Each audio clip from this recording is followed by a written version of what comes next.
Who was Mary Magdalene really? The truth. Few dare to tell this title has huge viral potential because it blends curiosity, controversy, and biblical history around a powerful woman who has been misunderstood for centuries. For centuries, the story of Mary Magdalene has been distorted. Many called her a prostitute. Others claimed she was Jesus' lover. But who was this woman really? What role did she play in Jesus' life? And above all, why has the enemy tried so hard to erase her legacy? Mary Magdalene does not appear in the accounts of Jesus' birth, nor in his first miracles. But when Jesus begins his ministry, she emerges as a central figure. The Bible says that Jesus cast 7 demons out of her. 7. That doesn't just represent spiritual freedom. It represents total restoration. Mary Magdalene went from being completely broken to becoming one of the most faithful women in Christ's ministry.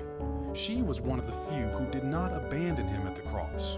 While many disciples fled, she was there, watching the Messiah die without letting go of her faith. And then something incredible happened. She was the first person to see the risen Jesus. Can you imagine that moment? In a garden, crying, believing everything was lost. And suddenly, a voice. Mary. At first, she didn't recognize him. But the moment she heard her name, she knew it was him.